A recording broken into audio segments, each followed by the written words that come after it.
Versus the book. That was Aaron Rodgers' thing. It's your quarterback in the first round. Yeah. It's a luxury pick. We don't have the luxury. We're trying to win right now.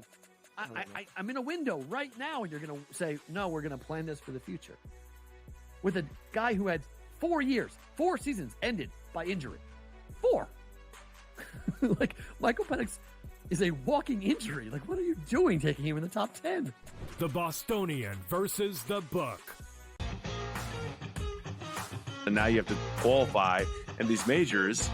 You got to go do it, man. Like, and it just comes off really petty to sit up there and be like, I'm not. You know what you signed up for. So I don't like the pettiness. And I 100% think Taylor Gooch should be in the major championships. Mm-hmm. So in the same note, I'm saying this, but also it's like, hey, this is the world in which we live in right now. And you don't deserve anything. Only on SportsGrid. It's smarter to be on SportsGrid. Your 24/7 sports wagering network. The early line. Magical and historic season in Lincoln, Nebraska continues. He is the best player in the NBA, but also in the biggest moments where the national media is watching. Newswire. Something that we have never seen happen before with one of the iconic coaches in the game. Pharrell Coast to Coast. The team covers. It's automatic. It's every time. Not sometimes. It's every time. Game time decisions. Luka is actually far more dangerous from 3 on the road this year than at home. This game here tonight, you may want to consider taking as many points as humanly possible. In-game live. Prime time. We got not 1, but 2 coaches fired systems in place. Sports Rage This Late sort of Night. has letdown written all over it. It's going to be hard to match the emotion that they played with the other night. It's smarter to be on SportsGrid.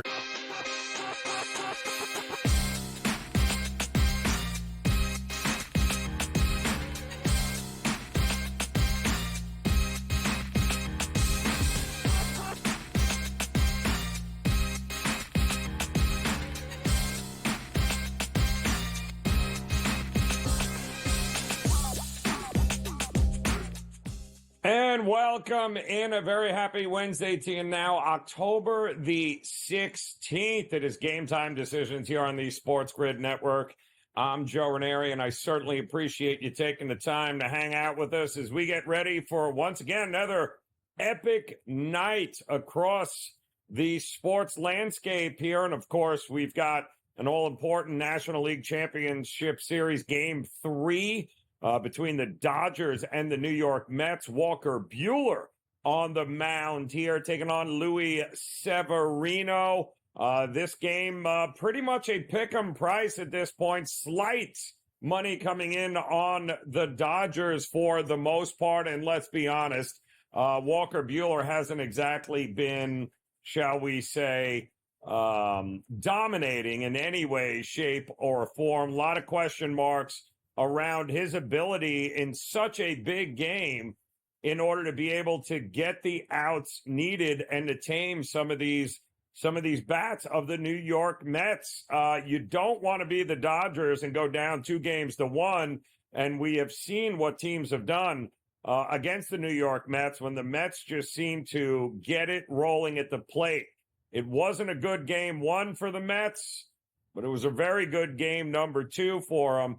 Can they take the pivotal Game 3 and take the lead at home? And Severino has been actually pretty darn good, has he not here? Yankee fans are scratching their heads going, wow, where was this Luis Severino a year ago? He was an absolute mess, but he has figured some things out. He has been the steadying force for him. In fact, his last start was Game 2 of the National League Divisional Series against the Phillies. That was back on October 6th. Another quality start for him en route to the Mets, well, actually, lone loss of that series. But he was actually pretty good. It was the bullpens that had some issues there. This is a 9 days worth of rest for Luis Severino. That's right. It's been a hot minute since he's actually thrown a game. He's 30 years old. He's made 36 starts in his career on 6 or more days of rest. And in those starts, well, it's been kind of a mixed bag. But I can tell you this. He is a big game pitcher. He has shown up for the Mets all year long. That leaves a lot of question marks, though, right? You got a 9-day rest. Luis Severino going up against a red-hot Dodgers lineup. Can Luis Severino keep the scoring down in this one? And the big question, I think, if you're going to want to bet this game is how much is Walker Buehler going to bring to the table? It has not been this is not the Walker Buehler of old. Listen, pre-second Tommy John surgery, Walker Buehler was an absolute dominant pitcher, certainly dominant we had seen in the postseason, but that's not what we've got. He returned to this Dodgers rotation in May of this year. He did have hip inflammation earlier this season. That sidelined him for around mid-June until mid-August. All of that, of course, limited him to 16 starts this season here. And let's face it, some of those results weren't exactly promising. But because of all the other injuries that the Dodgers rotation has had to go through, he's it. Ironically enough, Walker Buehler, a guy that has missed more baseball than any other starting pitcher on this rotation, well, he's he's the guy they've got to turn to in this spot. So we'll see if the Mets can get out in front. I think it's going to be a great game, but it's also one that would not shock me if the Dodgers have a lead early in this game. I think the Dodgers bats certainly should not have a problem getting to Severino on 9 days worth of rest. I can see the Dodgers having a first 5 lead by the time we get to the 6th inning. And of course, the winner of this, representing the National League in the World Series, going to play for a national championship. And then, of course, we've got the American League side of things, where the Yankees, boy, they handled their business in a big, big way last night, as finally Aaron Judge was able to park one into the seats there last night for really the finishing touches on a game that I don't want to say was in hand already, but it was certainly on its way to being handled there. So I do think that the Yankees, with a 2-0 lead, continue to be the favorite to win it all here. The question, and we don't want to, at Progressive Field has been a very profitable place to back the Guardians all year long. They were one of the better home field advantages all season long. They certainly hit for more power there. The opportunity for them to get back into this series is right ahead of them. But it could not have started off better for the New York Yankees, being able to get the bats going, being able to get not just game 1 in the books with a quality start from Rodon, but to have your ace in Garrett Cole only barely go, 4 2/3 last night. But the bullpen comes in. Clay Holmes coming in the 5th inning, 6th inning. The bullpen for the Yankees getting the job done. The Guardians bullpen, unfortunately, as good as they were all year long, it doesn't do your bullpen any good if you're always trailing. And in the first 2 games, the Guardians have never really had an opportunity to deploy that quality bullpen of theirs with a lead. And that is the blueprint for the Yankees to make quick work of this Guardians team. But the all-important Game 3 coming up here in 24 hours. But in the meantime, the Mets and Dodgers will be the focus here. And we'll take a look a little bit later about the Yankees and their Game 3. And, of course, some of those future odds to see what we've got going on. We do have, of course, Week 7 of the NFL season coming upon us here. That's going to kick off tomorrow night in an interesting game in New Orleans is the Saints and Spencer Rattler, who did some pretty decent things, if I don't say so myself, as the starting quarterback there last week, kind of, thrown right into the mix with the injury to Derek Carr. It was not pretty in the second half, but he certainly looked like he could make all the throws. He had a pretty good handle on the offense. The defense ended up getting absolutely torched against Tampa Bay. But now this defense is going to go up against a much worse offense here in the Denver Broncos with their rookie quarterback, Bo Nix here. I don't know how we play anything other than an under in this game. I know we've gotten some primetime overs over the last couple of weeks, but I do think that ends tomorrow night. As you can see, that total 36.5 right now is what we are looking at. Bo Nix, Spencer Rattler, and the Denver Broncos defense. And I do think the Saints defense, even though on a short week, will have a much easier time defending what the Broncos got going on offensively than what they did up against the Tampa Bay Bucks and Baker Mayfield and Evans. And, I mean, you go through the list there. It was one of the more exciting games that we've seen this year, but I don't think we're going to have anything even remotely close to that in this one here with that Denver Broncos defense. So that is what is going to kick off week 7. In the meantime, we are already off and running in week 8 of the college football season. We had a couple of games last night. Guess what?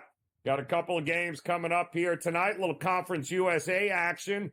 Florida International taking on UTEP at the Sun Bowl in El Paso. And earlier, we'll have Sam Houston at home in Huntsville, Texas, taking on Western Kentucky. We got a lot to get to on the college football slate, not to mention the NFL, mix in some, Liberty, did you say? We'll have more on it all as Game Time Decisions continues on the grid.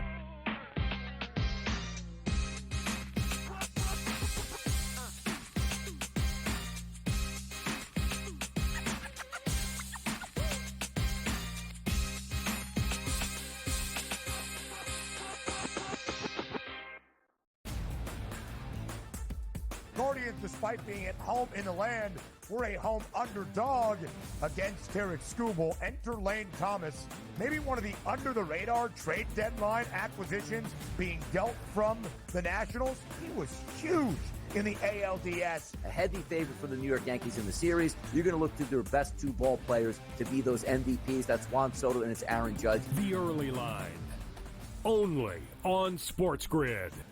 Anyone that's been to a sporting event, the atmosphere before a game, I think Game Time Decisions has that same exact atmosphere. This is our arena.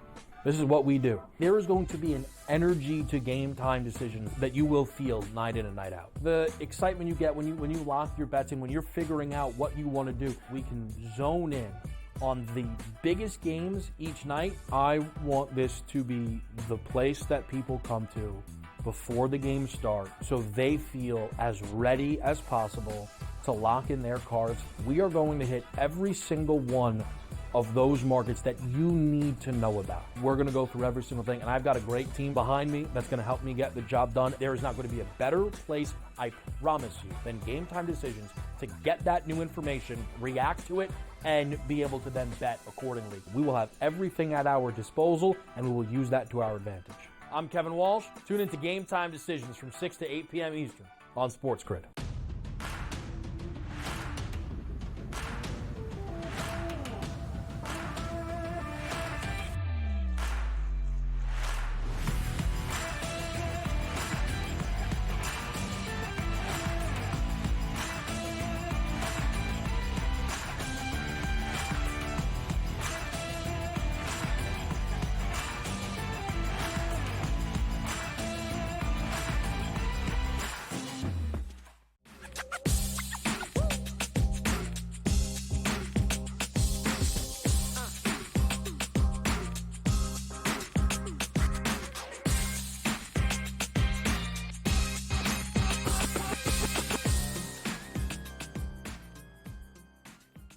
All right, welcome back in Game Time Decisions here on the Sports Grid Network. A very happy Wednesday to you at the midway point, not only of October, just let that sink in here, if you will, but we are at the midway point in college football here as we've got a couple of games we mentioned coming up here tonight. That's going to kick off up at the top of the hour, as Sam Houston State is going to be taking on Western Kentucky in a battle. Conference USA battles going on here tonight along with a 9 o'clock Eastern time kickoff, that being Florida International, FIU, getting ready to hopefully, mostly because I bet them, hopefully they're going to be able to handle business against just a absolutely terrible UTEP team. But as far as competitive goes here, looking at Sam Houston and Western Kentucky at a -2.5 spot here. The Hilltoppers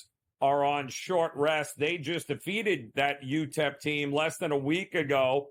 And the Sam Houston team, well, boy, they're sitting now at that 2.5. That total is also coming down just a hair here. Western Kentucky, you might recall, had a heck of a game a couple of weeks ago against Boston College when Boston College quarterback was a late scratch, and Western Kentucky went to BC and almost upended them, should have upended them, and unfortunately they blew a 14-0 for a 14-point lead in the fourth quarter there, and that turned into a 1-point loss to Boston College, and that was 2 weeks ago. And boy, this, if anything, they certainly showed they are capable of passing the ball all over the yard, and they did it against a really good Boston College defense. So this is a game where we're going to see it aired out by Western Kentucky. We are not going to see it aired out by Sam Houston and the Bearcats. This is a team that is certainly going to look to run the ball. That is what it's all about. Run, and run again. And they do have a whole lot of different ways to be able to beat you on the ground. They don't throw it a lot.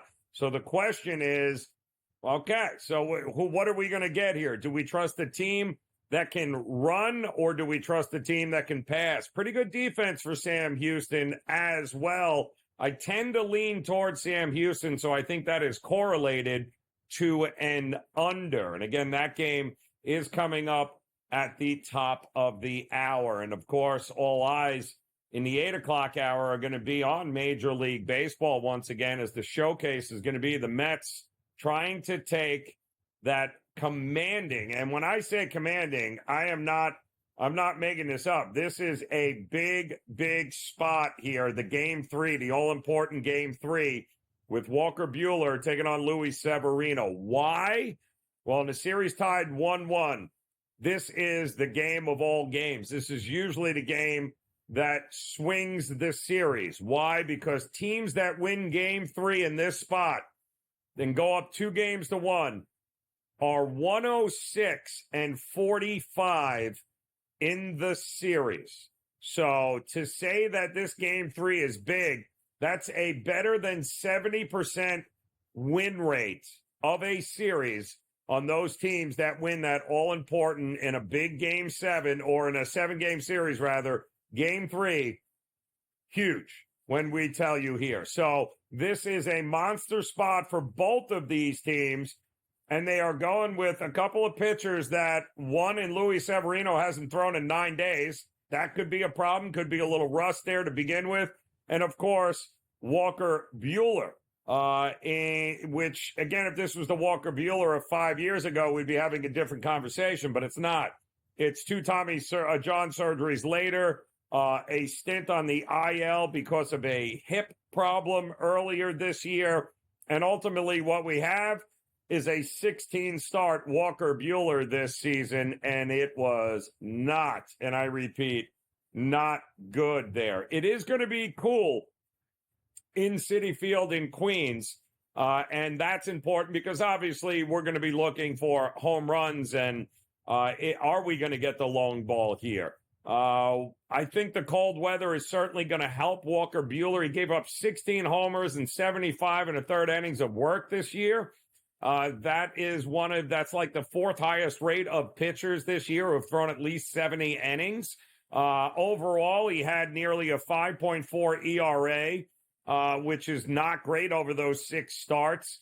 The question is, can he miss enough bats? Can he get enough swings and misses out of this Mets lineup in order to give this Dodgers bullpen and relievers who have been great? Don't forget, this is a pitching staff that has figured out how to tie the Major League Baseball record in the postseason, 33 straight innings without a run. They are more than capable, and they showed that in game one. They're more than capable of being able to limit this Mets team. And quite honestly, if it wasn't for the first 2 innings of game 2, it's probably a lot closer game than Met fans want to admit here. So it was that big first and second inning, culminated, of course, with the grand slam in that second inning that really, kind of gave the Mets all they needed in order to be able to play from in front and to take that game 2 and tie the series up. But I do think a lot of question marks around both of these pitchers.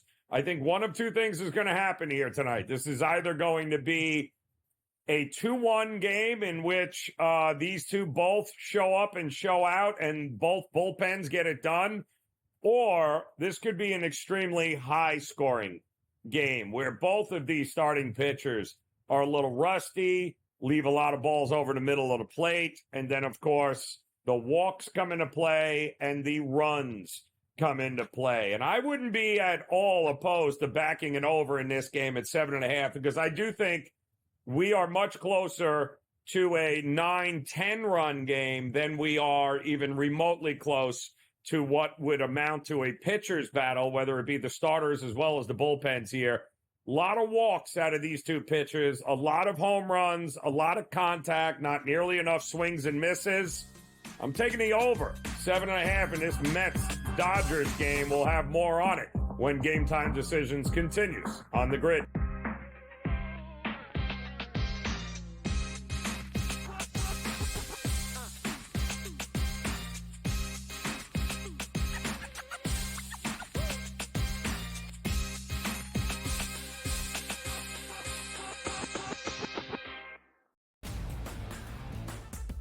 Guardians, despite being at home in the land, were a home underdog against Tarek Skubal. Enter Lane Thomas, maybe one of the under-the-radar trade deadline acquisitions being dealt from the Nationals. He was huge in the ALDS. A heavy favorite for the New York Yankees in the series. You're going to look to their best 2 ball players to be those MVPs. That's Juan Soto and it's Aaron Judge. The early line, only on SportsGrid.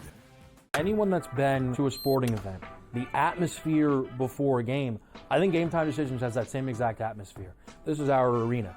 This is what we do. There is going to be an energy to Game Time Decisions that you will feel night in and night out. The excitement you get when you lock your bets in, when you're figuring out what you want to do, we can zone in on the biggest games each night. I want this to be the place that people come to before the games start so they feel as ready as possible to lock in their cards. We are going to hit every single one of those markets that you need to know about. We're going to go through every single thing, and I've got a great team behind me that's going to help me get the job done. There is not going to be a better place, I promise you, than Game Time Decisions to get that new information, react to it, and be able to then bet accordingly. We will have everything at our disposal, and we will use that to our advantage.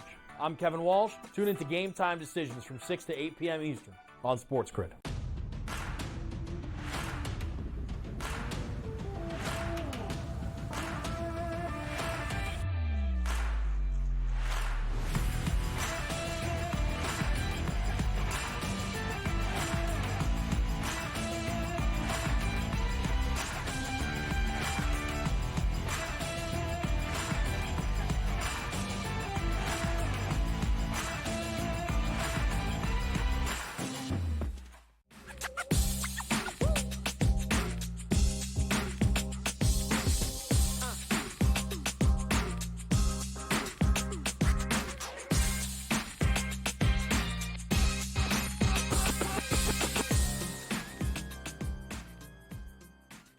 All right, welcome back in. Game Time Decisions here on the SportsGrid Network. I'm Joe Raineri, getting ready, of course, for a whole lot going on this week. We've got Week 7 of the NFL kicking off tomorrow in a Thursday night clash between the Denver Broncos and the New Orleans Saints. A couple of rookie quarterbacks, Spencer Rattler for New Orleans going up against Bo Nix. That is going to be interesting. But, of course, who are we kidding? Everybody wants to talk about the New York Jets. Why? Because, well, the New York Jets have done an amazing job of garnering every headline for the last 3 weeks, and yet they have not won a game in 3 weeks, which is even funnier. Only the New York Jets could lose every game they've played over the last 3 weeks, and yet somehow get a positive spin on a story in any way, shape, or form. But that's exactly, give the Jets credit. They figure out ways to deflect what is going on there. You fire a coach after you lose in London, embarrassing, a game you should have won. Of course, that's coming off of another game against those Denver Broncos that you should have won, in which your kicker, of course, could not kick the field goals needed in order to beat them by more than, 10 points. That was embarrassing. But hey, when all else fails, you fire your coach, you demote your offensive coordinator, and then what do? You still lose to the Buffalo Bills in prime time. But don't worry. We don't want you talking about that loss that long. Why? Because then we come back and announce that Davante Adams is now a New York Jet and not a disgruntled Raider anymore. So now all we're getting is, boy, he's out at practice. It's amazing how well that hamstring healed, by the way, on that flight from Vegas to MetLife. But apparently he looks like he is good to go. He ended up getting, I believe, his same number. It was nice enough that one of the rookies on the Jets gave up the number. I'm wondering how much that cost. But hey, everything is puppy dogs and rainbows with the New York Jets. I mean, just look at the market, people. They are now the favorite on the road against the Pittsburgh Steelers for that Sunday night game, and it's continuing to climb. My question is, what the hell could go wrong, right? I mean, the market seems to think they're going to win, but didn't the market seem to think they were going to beat Buffalo too? Yeah, we did, didn't we? And now the market is running to the window and still betting the New York Jets. And can I tell you something? I'm done. I give up on the New York Jets here. I will believe it when I see it, and I do, and I will say this. I think that obviously the talent is there. Now, if this is really going to move the needle like the market thinks it is, that getting Davante Adams, which it can't hurt. I'll say that. It can't hurt. But whether or not Davante Adams is going to be able to help the defense stop the run remains to be questionable. My biggest fear with the New York Jets is that the defense got worse. And yes, the offense got better. But then you took a step back defensively and you let a rookie backup running back on a team that really wasn't going to be able to throw on you run all over you in the Buffalo Bills. That is concerning. I don't know if that's the Robert Saleh effect. I know there are some injuries now on the back end of the Jets, but let's face it, the Pittsburgh Steelers have announced that Russell Wilson is going to be activated and all like starting in this game. For what reason, I have no idea. If they think he's going to somehow make this some high prolific offense, then why in the hell did you hire the offensive coordinator you did, who is like watching paint dry? I don't think any quarterback is going to make that offense look like it's a lot of fun and going to score a ton of points. It feels like another dead under one way or the other to me, but the New York Jets have done a fantastic job of stealing every headline and getting you off the idea that they are nothing more than a dumpster fire of an organization. They keep injecting hope into the New York Jets fan base, and the New York Jet fan base just continues to eat it up. For what reason, I have no idea. It's like just being abused, and that's all we are as New York Jet fans, is being abused and sold hope. Yeah, well, listen, I hope I hope they make it there. I hope it works out, but not with my money anymore. I give up on you, New York Jets. Win one game, and I'll get back on the bus. How's that? One game. And something tells me that game may not happen on Sunday night. But we'll talk plenty of NFL, plenty of college football with the fellas. CT Betts coming up here, and Kenny White next on the Grid.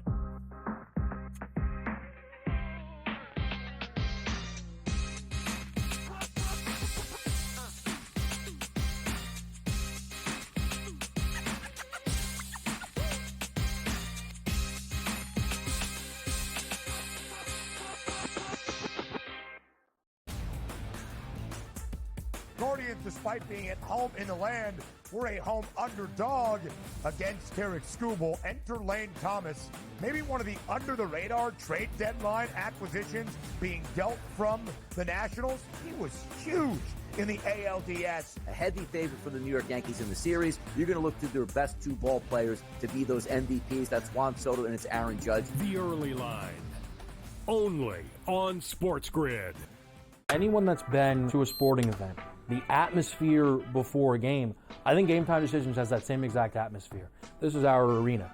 This is what we do. There is going to be an energy to GameTime Decisions that you will feel night in and night out. The excitement you get when you lock your bets in, when you're figuring out what you want to do, we can zone in on the biggest games each night. I want this to be the place that people come to before the games start so they feel as ready as possible to lock in their cards. We are going to hit every single one of those markets that you need to know about. We're going to go through every single thing, and I've got a great team behind me that's going to help me get the job done. There is not going to be a better place, I promise you, than GameTime Decisions to get that new information, react to it, and be able to then bet accordingly. We will have everything at our disposal, and we will use that to our advantage.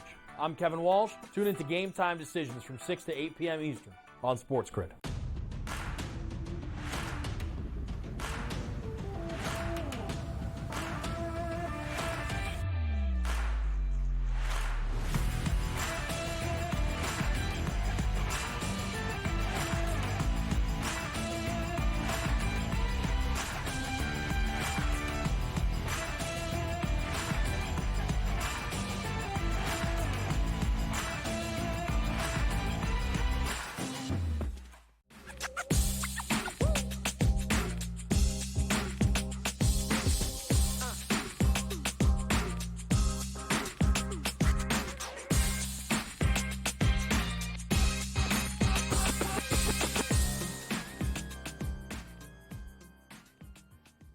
All right, welcome back in Game Time Decisions here on the SportsGrid Network. A very happy Wednesday to you. Week 8 of the college football season is here. That means one thing.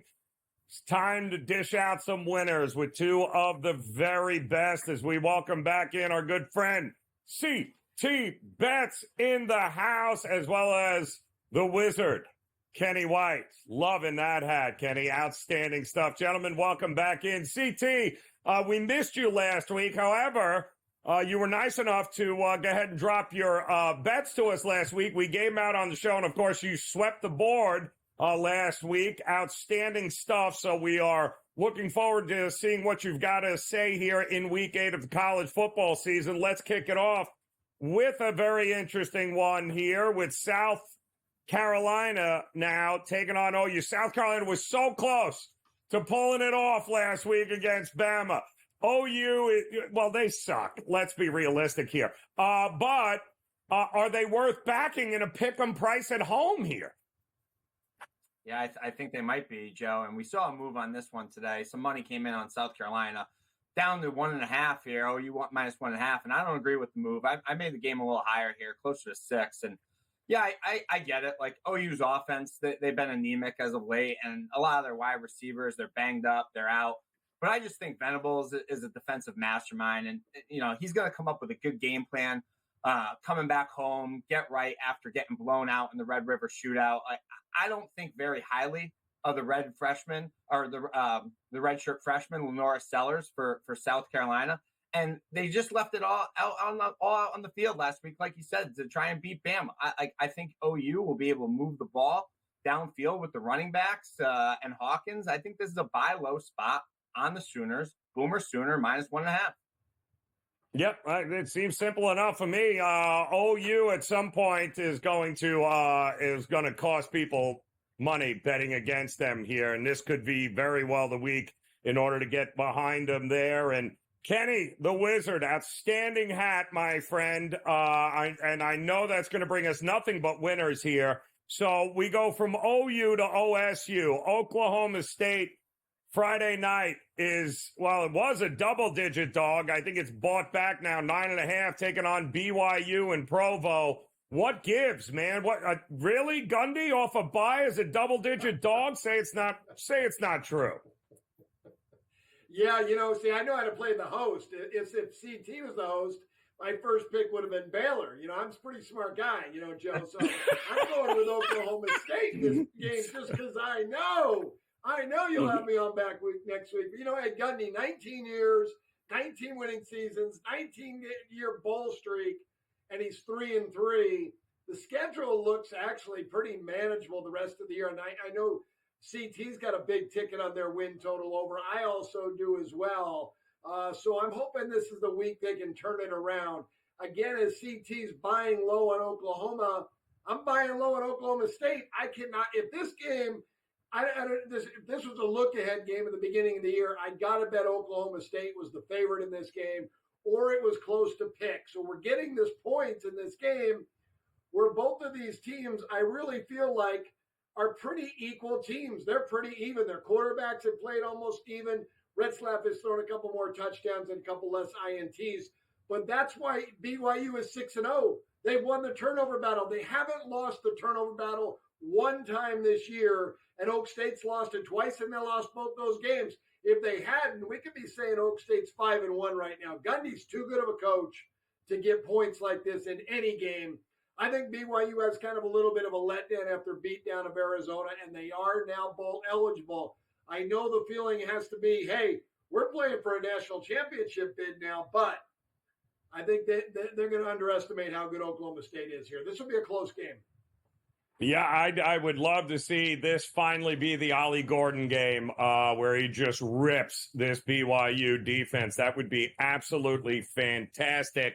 But speaking of rip, West Virginia here, CT, taking on K-State. West Virginia, man, Iowa State just beat them up and down their own field in Morgantown. They're home again here against this K-State team. Any chance they bounce back here? Yeah, K-State, this is, got to go on the road in conference, back-to-back weeks at night, a tough place to play. This is typically a game that K-State loses, and they needed OT to pull out the win last week in Dionville, Joe. Now, back-to-back for Chris Kleiman's team on the road. I still think this K-State team has problems, and I still think that it's too much weight on Avery Johnson's shoulders. He actually left the game last week for a little bit with an injury, I think, to his abdominal area.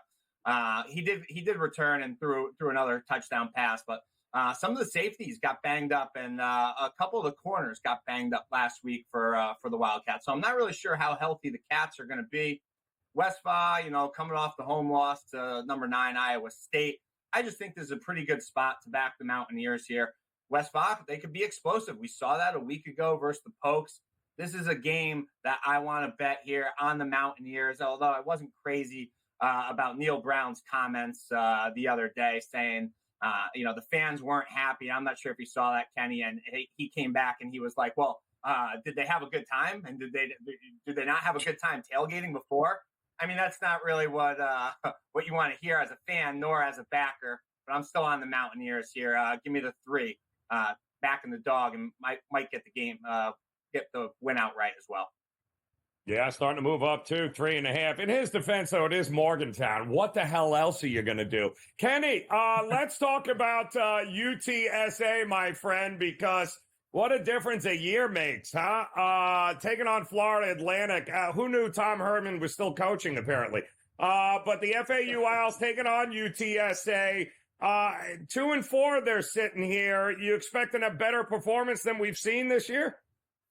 Yeah, it's funny. You're right. Every time I open my book up to Houston and I see Tom Herman's name, I just shake my head. I go, oh, my God, that's where he ended up at FAU, because he was at Houston, then he was in Austin for the Longhorns. He got booted out of there going 32-18. I like Jeff Triller as a head coach. Obviously, with Frank the Tank Harris last year, this team was very tough to beat. UTSA was amazing. They went to FAU and beat them 36-10, and they beat a lot of teams last year. They've started out slow this year, but I think it's the turnover battle that's cost them. I have UTSA rated 8.5 points higher than FAU talent-wise, and my performance rating for both teams has been even. So UTSA has very much underachieved, but again, They lost the turnover battle twice, and they did lose those 2 games. If they can take care of the football at home, they are the better team. I think they get the win here. I made them 8.5, considering in the revenge factor for FAU. So Jeff Chower is one of my favorite coaches. He got it done for me last year. I can see this team improving. All right, looking to get it done against FAU and CT. Of course, the big game of the week is going to feature the number 1 team in the country, Texas, taking on Georgia. And if I'm not mistaken, somebody's going to be in attendance in that game, my friend. So when you're there, what are we rooting for? Yeah, I'm going to be there, and I've been impressed with the Horns this year thus far. And I'm not going to sit here, Joe, and tell you that they haven't been tested, but I do think they might be vulnerable on defense against the pass. And we all know Georgia can move the ball in the air when they want to. And even though the Dogs lost to Bama a couple weeks ago, they showed how tough they were, having a second half comeback, almost won that game. Georgia's still one of the best squads in the country. I think this is going to be a tough task for the Horns against a very well-coached Dogs team that's been there before. Beck, with a big game and a win, can climb back into the Heisman talk here. Another game, I disagree with the move today. I know it was sharp money. These moves really haven't mattered this year, Kenny. We've seen them. Iowa State, Ohio State, didn't matter. QCONLV, that didn't matter. Illinois, Purdue, didn't matter. Disagree here. I'm on the Dogs here. Give me the dog and look for them to win the game outright.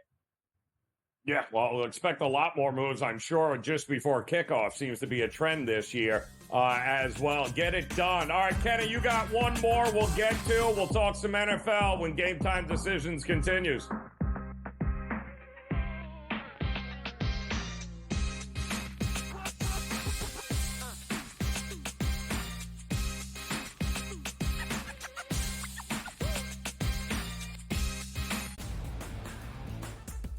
Guardians, despite being at home in the land, were a home underdog against Tarek Skubal. Enter Lane Thomas, maybe one of the under-the-radar trade deadline acquisitions being dealt from the Nationals. He was huge in the ALDS. A heavy favorite for the New York Yankees in the series. You're going to look to their best 2 ball players to be those MVPs. That's Juan Soto and it's Aaron Judge. The Early Line, only on SportsGrid. Anyone that's been to a sporting event, the atmosphere before a game, I think Game Time Decisions has that same exact atmosphere. This is our arena. This is what we do. There is going to be an energy to Game Time Decisions that you will feel night in and night out. The excitement you get when you lock your bets in, when you're figuring out what you want to do, we can zone in on the biggest games each night. I want this to be the place that people come to before the game starts so they feel as ready as possible to lock in their cards. We are going to hit every single one of those markets that you need to know about. We're going to go through every single thing, and I've got a great team behind me that's going to help me get the job done. There is not going to be a better place, I promise you, than Game Time Decisions to get that new information, react to it, and be able to then bet accordingly. We will have everything at our disposal, and we will use that to our advantage. I'm Kevin Walsh. Tune into Game Time Decisions from 6 to 8 p.m. Eastern on SportsGrid.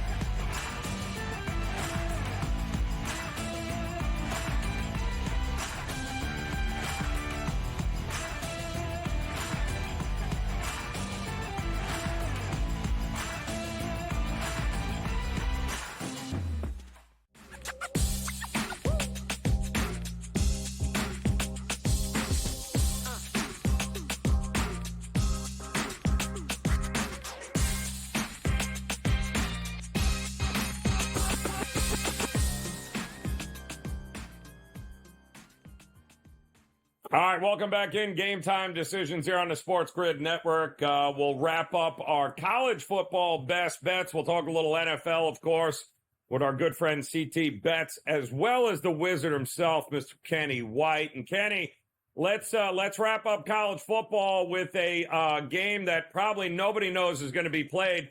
Unfortunately, somebody has to win this game between Southern Miss and Arkansas State. The question is, which one of these teams is going to win this game here, Kenny? Yeah, I forgot I put that on the list. I was thinking, I looked at CT's list, and I'm on West Virginia as well. So I said, if we should have just had me go over West Virginia when CT did, because I'm on them, but I forgot. Yeah, I'm on Southern Miss. I took the points. This is a bad football team, but I've seen improvement out of Southern Miss over the last couple of games. Arkansas State on the road, I just do not think they should be a favorite of that size anywhere against anybody. So, yeah, that's about the best notes I can give you on that one. Looking at that one. Butch Jones, 11-26. Yeah. He is 2-4 ATS this year. I think this is a tough spot for him. I like what I've seen out of Southern Miss. At least they're getting better each week. Yes, well, that's true. Improvement is there. Arkansas State is, woo! Yeah. Thank goodness that we have NFL Week 7 games here, CT. And you weren't here last week, but on the show, you made us give out one of your favorite plays, which was Green Bay. And that was pretty simple. And I'm guessing you liked so much what you saw last week. You're thinking about backing them again this week? Joe, you once told me if it's not broken, you don't fix it. And the Pack have got the cash for me a few times this year. And now this is a good spot, right? The Packers get to host the Texans, guys. Who they're on their second leg of road back-to-back games. Zona was in that spot last week, and we saw what the Packers did to them. This is a tough spot in the NFL, and I believe the Packers will be able to capitalize on it. And Love, he looks like he's finally healthy, and he's spreading the ball around. 9 different guys caught a pass last week, and 7 different players rushed the ball. I think LaFleur has been an absolute mastermind so far this year with his game planning, his scheming. Even though the Texans are 5-1, they haven't really got me screaming for excitement with their wins. Like, they have a couple last-minute score wins, and they only punched it in once versus the Bears. Something looks off with Stroud compared to last year. Sticking with Green Bay here to keep cashing for me. I'm laying the short number at home. Green Bay -3. Yeah, I'm with you. Second straight road trip for them. And prior to that game against New England, I think they were a -12 in point differential. I don't trust them as far as I can throw them. How about you, Kenny, though, when it comes to Detroit? We just watched them absolutely bulldoze Dallas. Do they do the same to Minnesota? I think they do. I just have such a difference in power ratings on these two teams. I'm a big believer in the Lions. I think everybody is. I think everybody realizes Dan Campbell has put together a great team. I know they lost their best defensive player, Aiden Hutchinson, last game, and I've got a point drop-off on the D-line because of no Hutchinson, but this is a top 4 NFL team. This is a team with a chance to play in the Super Bowl. I know Minnesota's 5-0. I know they're 5-0 ATS. I know they're off a bye week. I know Detroit beat them twice last year, and Minnesota's probably well prepared for this game. They are coming back from London, though. And I'm looking at that schedule and thinking it's not that great of a schedule. They played at the Giants, San Francisco, very good team, but they won the turnover battle in that game. Houston, good game at home. That's a good team. They beat them up good, but they won the turnover battle by 2 in that game at Green Bay and the Jets. So, my numbers and my performance numbers say this team is a 99 rating. 100's average. That's what I have them rated, 100. My performance ratings after 5 games, and I do that after every game. I have no fight with any of these teams. It's just what the numbers say, and my numbers are saying they're a 99 in the performance rating. So I think I got them rated correctly. I think they're an average NFL team. They can quite, Sam Darnold has played out of the world. Can he continue to do that? I don't think so. Yeah, kind of like Detroit getting points any day of the week. CT, the 49ers have lost 3 games by a total of 10 points. It's a damn pick 'em price here. Are they winning this game and getting a little revenge? I think they are getting some Super Bowl revenge here, Joe. And KC, team we've all been cashing tickets with all year, right? They've been flirting with a loss all year long. With that being said, the Chiefs off the bye, I know they're really tough to beat. They get a whole week off to rest up, get healthier.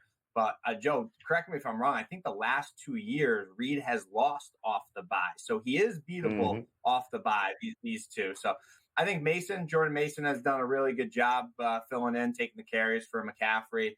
We did see him get dinged up last week. I know he practiced a little bit today. I don't think it's too serious. I know he's day-to-day, but get some more info on that here. I don't think we're need to be in a rush to bet this game yet, because obviously it's KC and the public is going to bet KC, bet Mahomes, bet Reed. Niners, they've shown flashes of greatness, and then other games they've looked pathetic in the fourth quarter, blowing games. But I do think that they're going to be ready to go play a complete game on Sunday. This game means more to Shanahan and more than the Niners. Niners need to keep on winning here. So right now, I like the Niners laying the short number at -1 to get the win at home and get revenge from the Super Bowl. All right. Love that. Getting the revenge. And Kenny, talk to me here. The Saquon Barkley revenge game. Giants at Eagles, MetLife. Who are you buying? Yeah, I didn't even think about that, Joe. But yeah, you're right. Saquon Barkley going back home. I did think about there'll probably be as many Eagle fans in the stands as Giant fans. So I gave no home advantage here. Brian Dable, head coach versus Nick Sirianni. There's no comparison. I've never been a big Dable fan. And I've got a good rating on the Giants because I backed them the last couple of weeks. But Philadelphia just too good. They get Brown back last week. They get Devonta Smith back. This offense is just very, very dynamic. They can do so many things. This is a really good football team. So I'm back on them. You know, they have not won the turnover battle one time this year. Have not. They've lost the turnover battle in 4 of their 5 games, and they're still 3-2. You let me win the turnover battle in this one, and it'll be a 14-point win by the Eagles. Yeah, still, neighbor, I still no word on whether he's playing for Danny Dimes. But, gentlemen, always a pleasure. Let's cash a few tickets here. Kenny White, CT Bets. Game Time Decisions continues on the grid.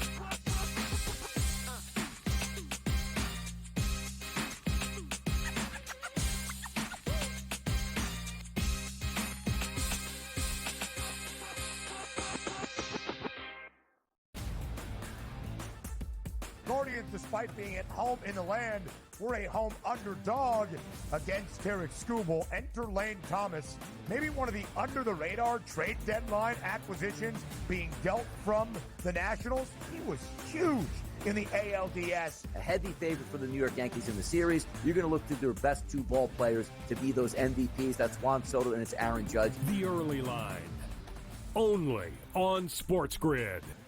Anyone that's been to a sporting event, the atmosphere before a game, I think Game Time Decisions has that same exact atmosphere. This is our arena. This is what we do. There is going to be an energy to Game Time Decisions that you will feel night in and night out. The excitement you get when you lock your bets in, when you're figuring out what you want to do, we can zone in on the biggest games each night. I want this to be the place that people come to before the games start so they feel as ready as possible to lock in their cards. We are going to hit every single one of those markets that you need to know about. We're going to go through every single thing, and I've got a great team behind me that's going to help me get the job done. There is not going to be a better place, I promise you, than Game Time Decisions to get that new information, react to it, and be able to then bet accordingly. We will have everything at our disposal, and we will use that to our advantage. I'm Kevin Walsh. Tune into Game Time Decisions from 6 to 8 p.m. Eastern on SportsGrid.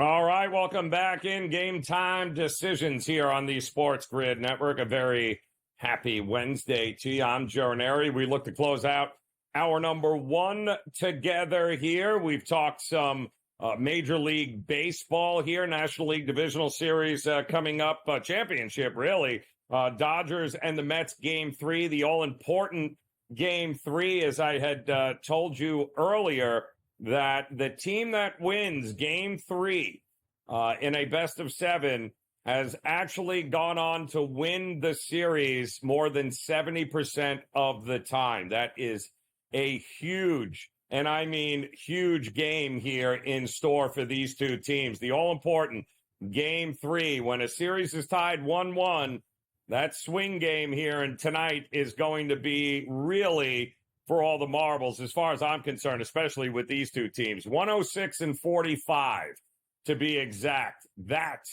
is what the record is of teams knotted up at one apiece that win that all-important Game 3 in the best-of-7 series. Severino and Buehler on the mound here tonight. We'll have much more on this game coming up. And, of course, college football tonight, a couple of games that are going to kick off in Conference USA. We told you about Sam Houston State and Western Kentucky. That'll be followed by Florida International, FIU, taking on UTEP. But let's not forget, we got a championship game getting ready to take center stage here tonight as well. Talk about another all-important game number 3, only this isn't a best-of-7. This is a best-of-5, and we're dealing with the WNBA championship here tonight with the Liberty taking on the Minnesota Lynx. And listen, the argument can be made the Liberty should already be up 2-0 in this series and ultimately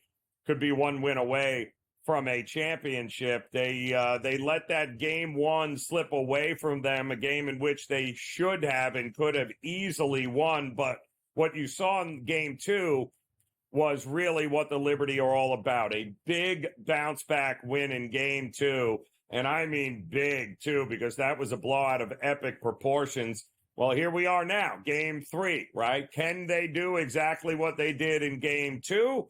Can they get it done in order to take that all-important commanding lead here? There were a lot of people that were very high on this Minnesota team thinking they had an opportunity of any of the teams, an opportunity to be able to upend this Liberty squad. Well, they're going to have an opportunity to show that they're for real here tonight. 3, I think, is what the number is here. Also, we're seeing the Liberty and the total get a little bit of love in this one here. Interesting stat here in the first quarters of Liberty games. How about the Liberty being 8-0 in the first quarter in the playoffs so far this year? Team that likes to get out in front and likes to stay out in front here. But you got to believe Minnesota after that, it's not just that they lost, it's how they lost in that last game in Game 2. Can they bounce back in this spot? I think they will come out firing. It's exactly what they've done all year long. The Liberty are the Liberty. You know what you're going to get from them. So I don't mind looking at the first quarter in here and thinking, man, are we going to get a ton of points in the first quarter? I think we are. We had 51 and 52 points in the first quarters of Game 1 and Game 2. 40.5 is what we're looking at. 41.5 in the first quarter in this game. I absolutely think it's going to be a firefight here early and often in this one. So would not shock me if this thing does get up and over, especially if Minnesota is going to keep this thing close. They are going to have to make some buckets and go punch for punch with the Liberty here. Should be a great, great game. But again, this is a best-of-5, not a best-of-7. This getting ready to tip off here at 8 o'clock Eastern time here tonight with the Liberty laying a short number, laying 3 at Minnesota. Should be a fun game there. So we still have championships that have to be decided. We've got to get to a World Series here. Will it be the Yankees? Will they be representing the American League after taking a commanding 2-0 lead over the Guardians there? Big, and I mean big win last night, mostly because it watched Aaron Judge finally get off the schneid, got himself a home run there to really put the game out of reach. They'll need more from him, and you'll get more from us. Another hour of Game Time Decisions coming up here on the Grid.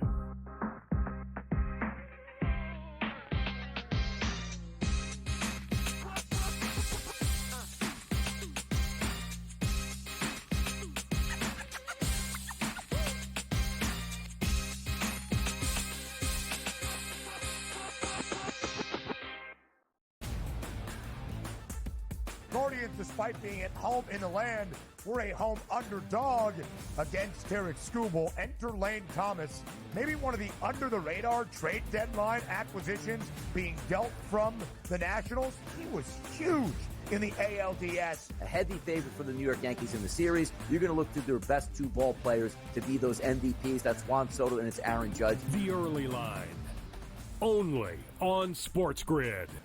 Anyone that's been to a sporting event, the atmosphere before a game, I think GameTime Decisions has that same exact atmosphere. This is our arena. This is what we do. There is going to be an energy to GameTime Decisions that you will feel night in and night out. The excitement you get when you lock your bets in, when you're figuring out what you want to do, we can zone in on the biggest games each night. I want this to be the place that people come to before the game starts so they feel as ready as possible to lock in their cards. We are going to hit every single one of those markets that you need to know about. We're going to go through every single thing, and I've got a great team behind me that's going to help me get the job done. There is not going to be a better place, I promise you, than GameTime Decisions to get that new information, react to it, and be able to then bet accordingly. We will have everything at our disposal, and we will use that to our advantage.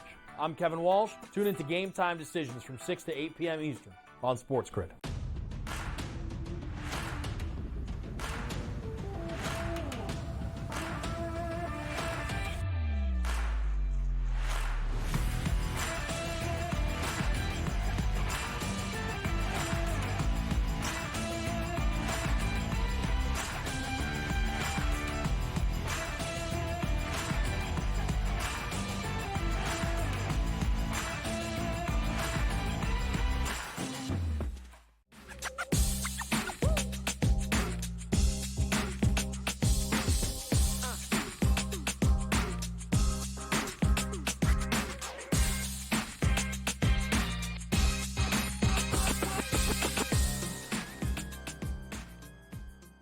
All right, welcome back in, off and running another hour together here on Game Time Decisions on the SportsGrid Network. I'm Joe Raineri. Appreciate you stopping by. We are getting ready for a big night across the sports landscape here as we've got divisional baseball, National League Championship, in fact, here. The all-important Game 3 with the Dodgers and the Mets. That'll take center stage. Coming up top of the hour, we had just mentioned that we still have a WNBA championship going on here. Another Game 3 here tonight between the Liberty and the Lynx. You mix in a little college football here tonight, Conference USA action. And we have got a loaded evening ahead of us. Also, of course, some NHL as the pucks are flying as we are off and running into the 24-25 season. Don't look now, but the Florida Panthers, once again, the champs, seem to be handling their business. So far, so good for them. Also, so far, so good. A couple of stories here in the NCAA in football that I think have really taken some people by surprise, and I was certainly one of them because I did not see this team being as good. There is a great Big Ten battle coming up this weekend between two teams that I don't think a lot of people gave credit to or thought were going to be as good as they are. And I know nobody thought the Indiana Hoosiers. You think Indiana Hoosiers, you do not think college football. But yes, you should start thinking of Indiana as college football, not Mike Woodson, not college hoops. Why? Because they're undefeated right now in Big Ten play, and they are taking on another team in Nebraska that has been just laughing stock over the last decade plus until Matt Rule got there a year ago.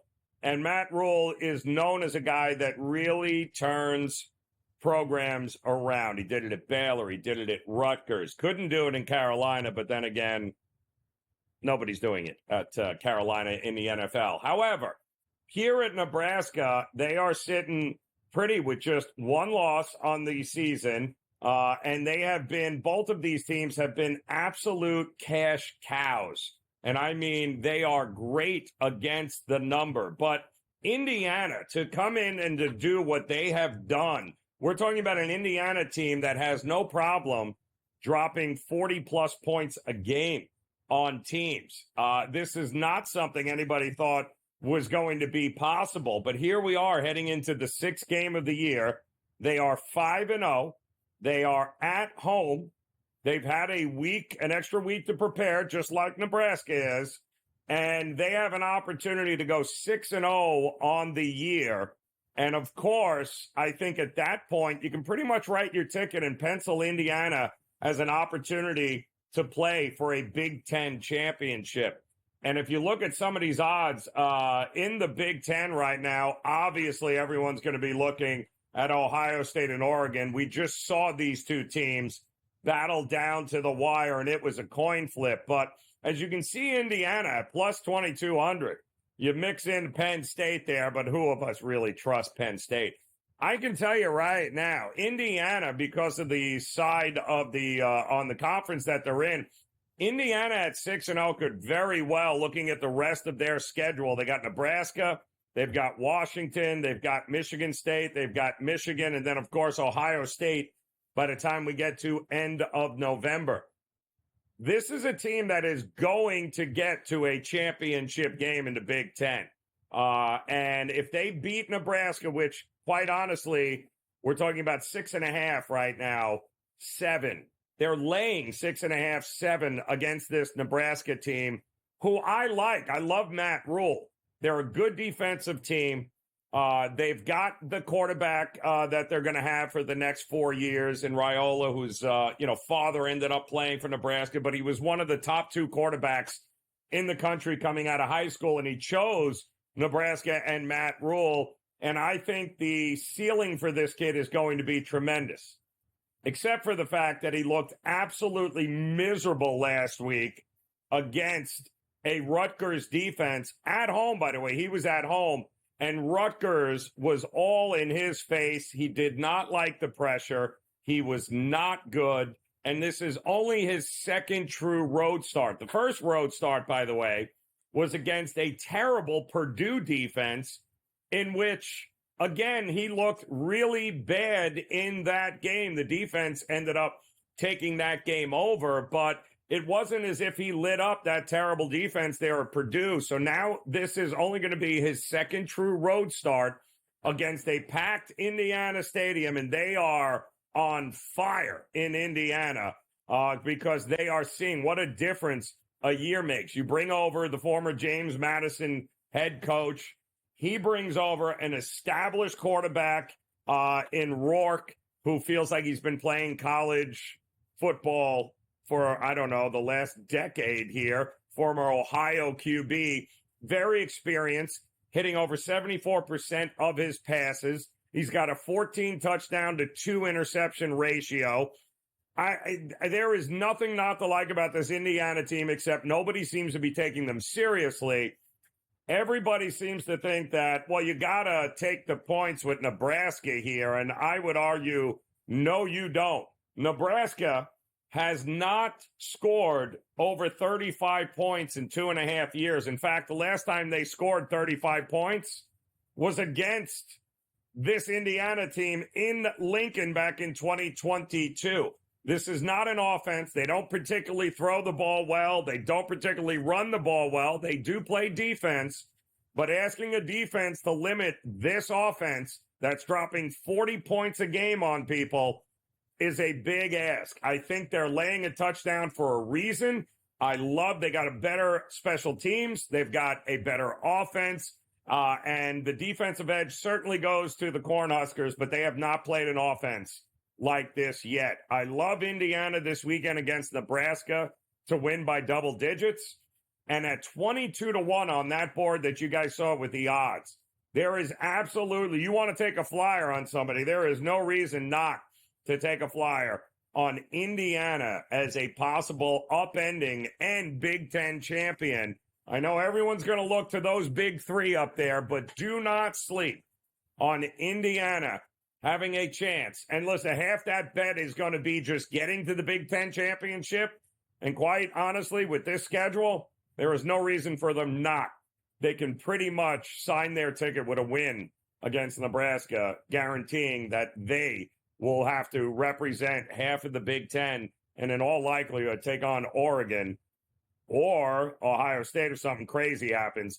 I think they're in a good spot here. But this is a game worth watching this week here. If you have not been following Indiana, take a look. It's going to be an awful lot of fun here to watch how this team grows in 1 year.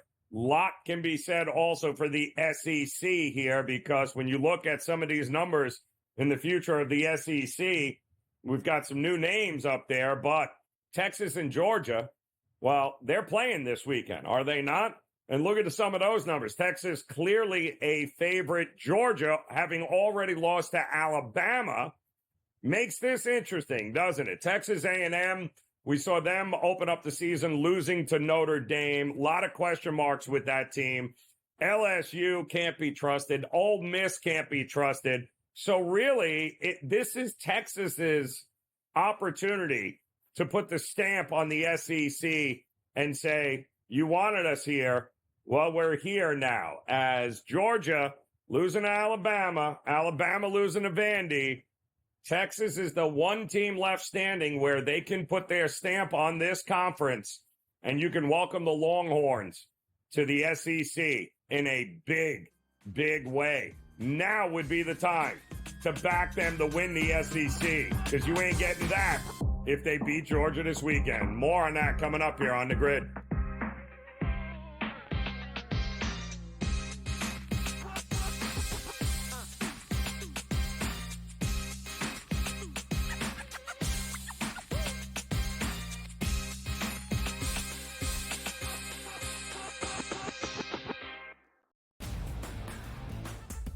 Guardians, despite being at home in the land, were a home underdog against Tarek Skubal. Enter Lane Thomas, maybe one of the under-the-radar trade deadline acquisitions being dealt from the Nationals. He was huge in the ALDS. A heavy favorite for the New York Yankees in the series. You're going to look to their best two ball players to be those MVPs. That's Juan Soto and it's Aaron Judge. The Early Line, only on SportsGrid. Anyone that's been to a sporting event, the atmosphere before a game, I think GameTime Decisions has that same exact atmosphere. This is our arena. This is what we do. There is going to be an energy to GameTime Decisions that you will feel night in and night out. The excitement you get when you lock your bets in, when you're figuring out what you want to do, we can zone in on the biggest games each night. I want this to be the place that people come to before the games start so they feel as ready as possible to lock in their cards. We are going to hit every single one of those markets that you need to know about. We're going to go through every single thing, and I've got a great team behind me that's going to help me get the job done. There is not going to be a better place, I promise you, than GameTime Decisions to get that new information, react to it, and be able to then bet accordingly. We will have everything at our disposal, and we will use that to our advantage. I'm Kevin Walsh. Tune into GameTime Decisions from 6 to 8 p.m. Eastern on SportsGrid.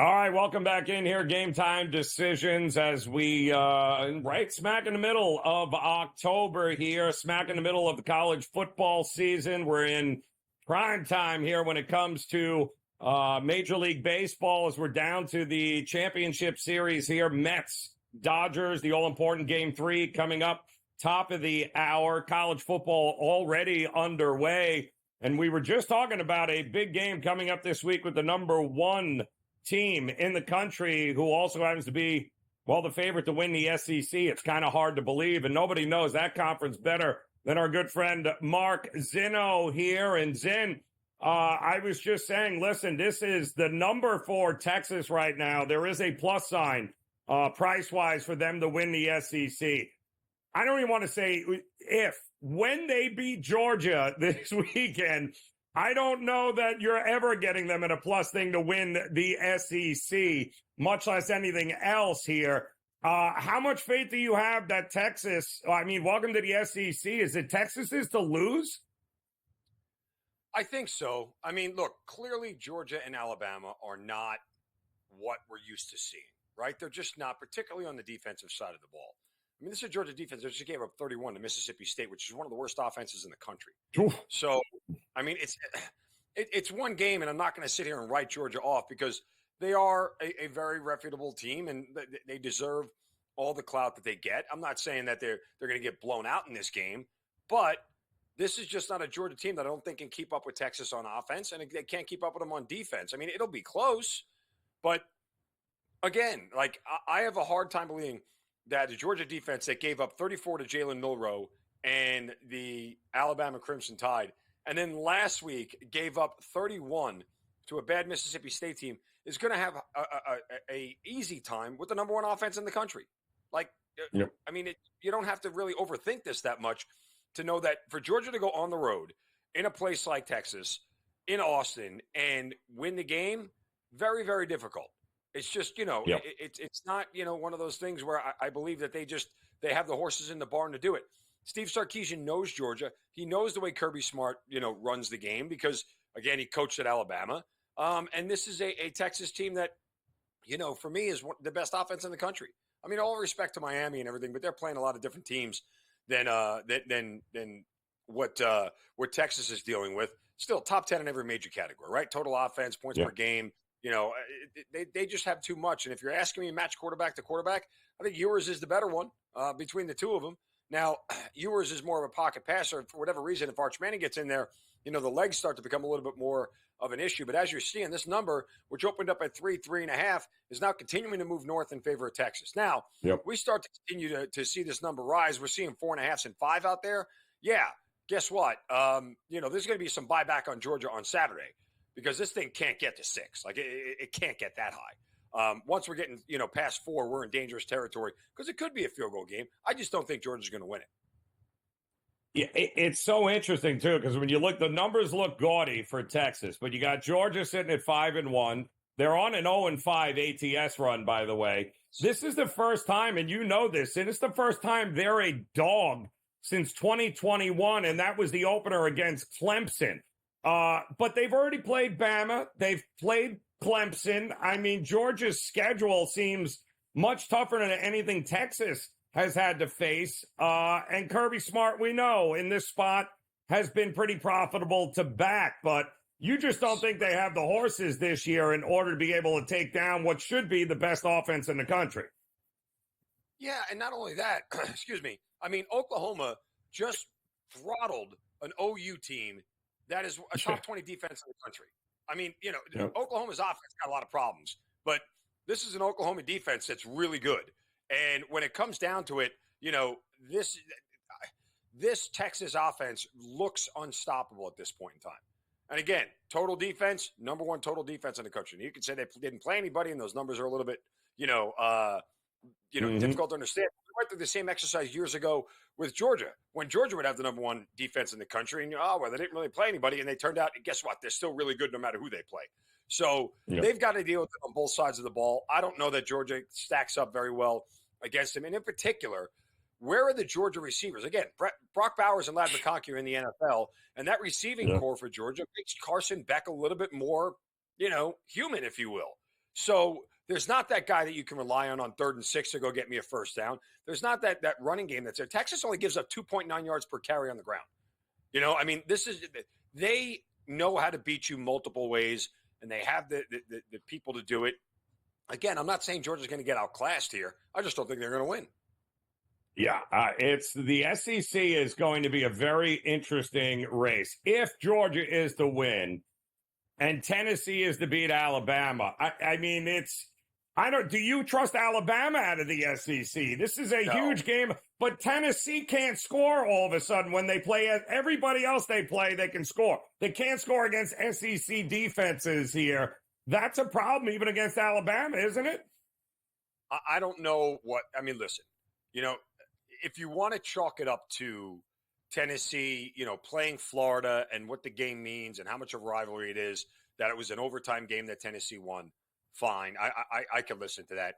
If you want to sit here and tell me that Arkansas, going to Arkansas, which LSU is going to have a real problem doing this week, and only scoring 14 points there, even Oklahoma, the aforementioned Oklahoma with a great defense, held Tennessee to 25. They've got to get a get-right spot. I don't know that this is the spot to do it against Alabama, but it sure feels like it. Because if South Carolina can push them to the limit and Vanderbilt can put up 35, Tennessee's defense feels like it's primed for a breakout in this spot. I mean, it kind of feels like I would play Tennessee's team total over in the hopes that Alabama continues to push them and score and look at it from that angle. I think Tennessee wins this game. The last time Alabama went into Knoxville and Neyland Stadium, guess what? Didn't work out that well for them then. And Nick Saban was coaching that team. So I don't think they're going to do it again this year. Back-to-back games without a point in the first half. Mind-numbing what happened there over the last couple of weeks to Tennessee.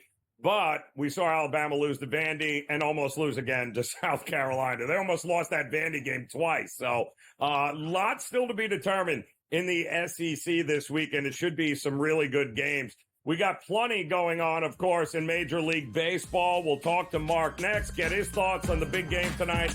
Game 3, Mets-Dodgers. We'll do that next here on The Grid.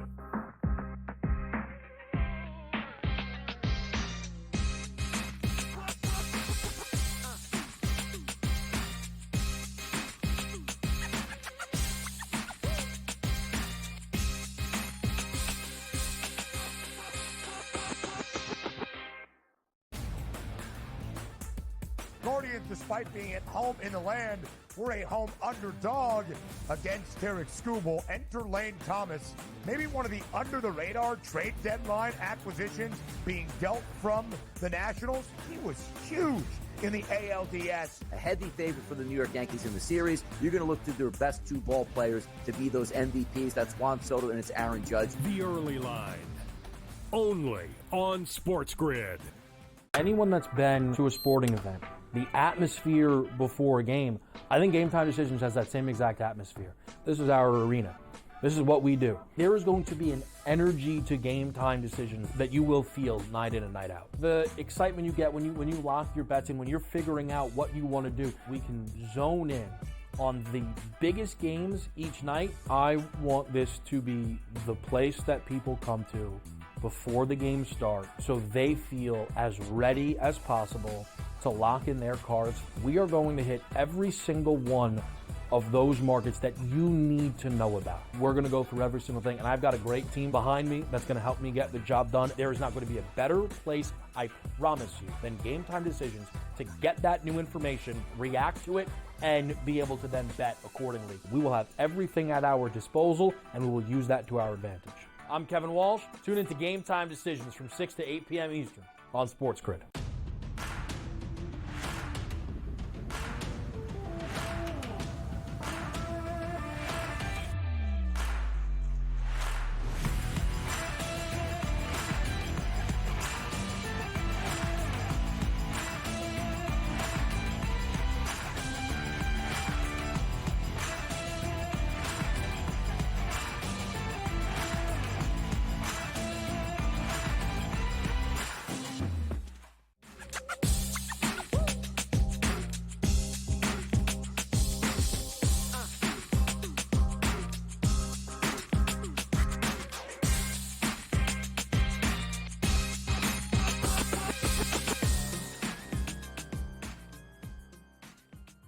Back in Game Time Decisions here on the SportsGrid Network as we get ready for a big night in sports. Here we got a college game already underway. Conference USA, Western Kentucky taking on Sam Houston State. Western Kentucky with a quick touchdown to take an early lead there. We got one coming up 9 o'clock with FIU taking on UTEP. But all eyes, top of the hour, are going to be on Major League Baseball and preferably the Mets and the Dodgers because, well, Zin, we all know. I mean, the numbers don't lie. Series tied at 1 game apiece. That game 3, whoever wins it goes on over 70% of the time to win the series. It's that important, this game. And Severino and Buehler. Severino hasn't pitched in 9 days, Zin. 9 days? What the hell are we going to get from him? I still don't know what we're going to get from Buehler. It's such a head scratcher, this one. I mean, I played the over 7.5. I mean, we know what Walker Buehler is, bad, right? Like, it's not going to go well. And so the Mets should be able to get off him. Now, Severino is an interesting case here because he's got a great ERA at home, a 2.96 ERA. He's been home, he's been very good at home all year long. The long rest seems to affect pitchers their first time out in the postseason. I mean, look at what happened to Garrett Cole when he pitched the first time against Kansas City, and then on normal rest, what did he do in Game 3? He was lights out. Severino hasn't faced the Dodgers yet this year. So, normally I'd give the advantage to the pitcher in that spot, but there's enough of a book on Severino, and this is a really professional lineup, at least the top half of it with the Dodgers, that they're going to get through. Here's the real key for Severino. Opponents are batting 196 against him the first time through the order. If he gets through the order first time unscathed, the Mets are going to be in a great position.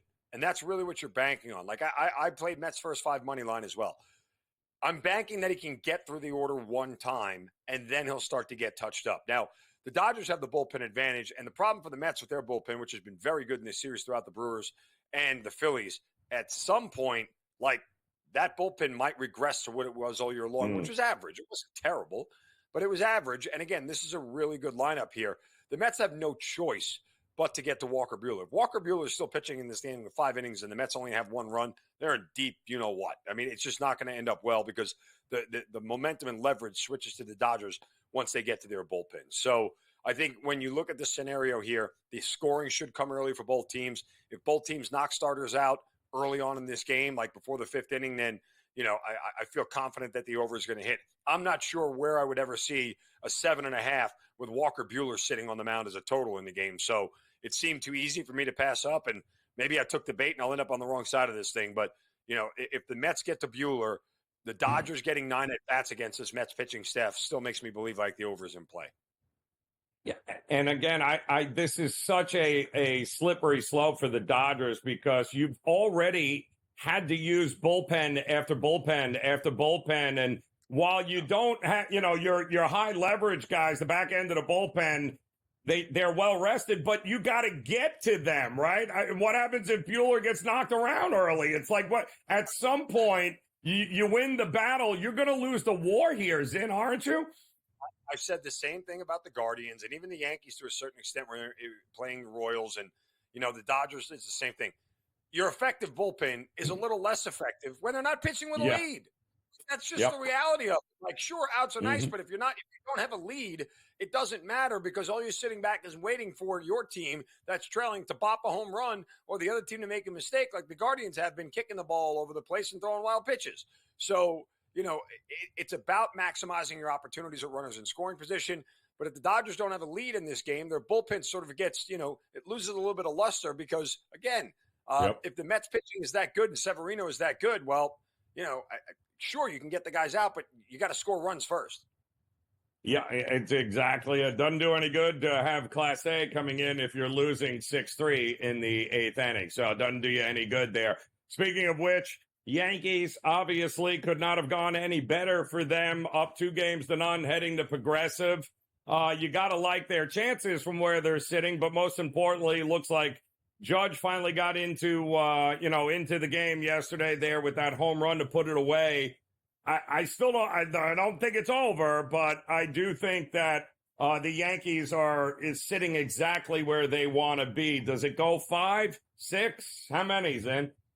Look, the Guardians have kind of handed the Yankees the first 2 games. Look, this is a team right now that is 2 for 17 with runners in scoring position through 2 games. Ooh. You can't win at that rate. You just can't. The Yankees have had plenty of opportunities to blow these games open, and they're not doing it. And it's a problem. If the Guardians stop making errors and stop shooting themselves in the foot, then they're going to be back in this series pretty quick, I think. All important, Game 3 tomorrow. Zin, appreciate and enjoy the games. Game Time Decision will be back after this on the Grid.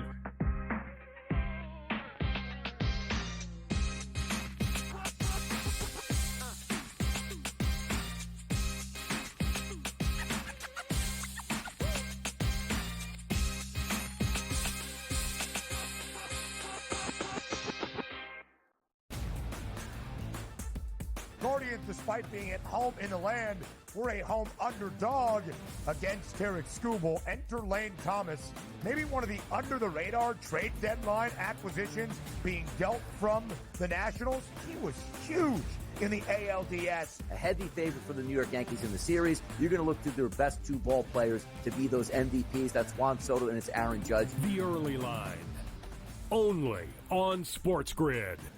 Anyone that's been to a sporting event, the atmosphere before a game, I think GameTime Decisions has that same exact atmosphere. This is our arena. This is what we do. There is going to be an energy to GameTime Decisions that you will feel night in and night out. Excitement you get when you lock your bets in, when you're figuring out what you want to do. We can zone in on the biggest games each night. I want this to be the place that people come to before the games start so they feel as ready as possible to lock in their cards. We are going to hit every single one of those markets that you need to know about. We're going to go through every single thing, and I've got a great team behind me that's going to help me get the job done. There is not going to be a better place, I promise you, than GameTime Decisions to get that new information, react to it, and be able to then bet accordingly. We will have everything at our disposal, and we will use that to our advantage. I'm Kevin Walsh. Tune into GameTime Decisions from 6 to 8 p.m. Eastern on SportsGrid.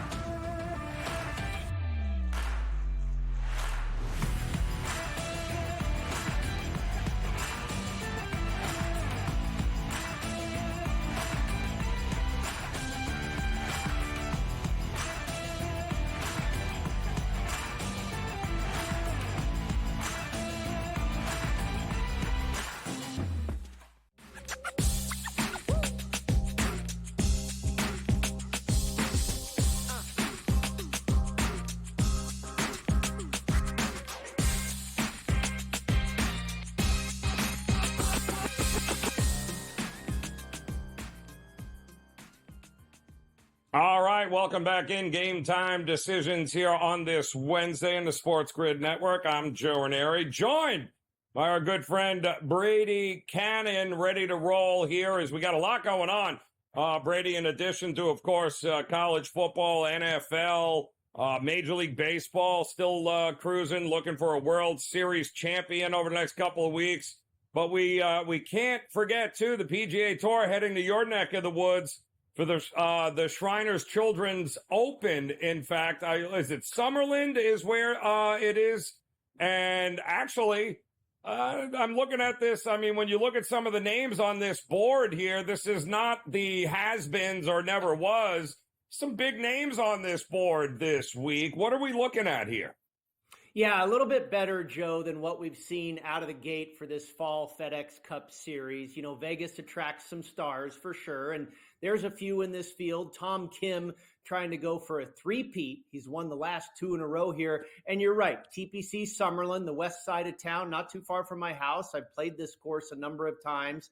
Big, wide fairways and big greens. But you'll find that the guys who win this tournament are typically specialists in driving accuracy. So, you know, I've been out there and I'm like, oh, you got this big wide fairway. It looks beautiful and simple. And then you find yourself in the fairway, but you're at a bad angle. And so the accuracy comes into play in finding the right spot in the fairway, that garden spot in the fairway to give you that good approach. And if you find that all week, you're going to go low. This has been a birdie fest. Now, the fly in the ointment, and it happened in 2017. Patrick Cantlay won here with a winning score of 9 under par. There are some pretty serious wins in the forecast for tomorrow, Thursday, kicking up in the afternoon. And then I think kind of throughout the day on Friday, it's been a really interesting tournament from a bettor's perspective because a lot of guys are just blindly running to the window and playing guys that are teeing off early on Thursday. The wind is not supposed to kick up until the afternoon on Thursday. So the guys that tee off in the morning wave on Thursday appear to have an advantage. Now, they will, of course, tee off late on Friday. The initial forecast was that these winds were going to die down on Friday afternoon. I've been here for 30 years, Joe. It's supposed to blow 35 miles an hour on Friday. I don't see that wind all of a sudden dying down in the afternoon. So I think at one point or another, no matter when you tee off, you're going to catch some wind. These first 2 days ought to be very interesting. Like I say, a lot of bettors are really, buying on some draw bias here, that the early, late draw is going to be really advantageous. I'm not so sure it's going to be a perfect fit, but we'll see. So what? In years past, I'm guessing, and it, I guess really depends on the win. And I know you had you wrote a great article on this, and which kind of spells it out. But does that mean we're getting less than 20 under as a winner? Is it going to be 20 under? Or it's usually right around that 18, 19, 20, somewhere in that ballpark there.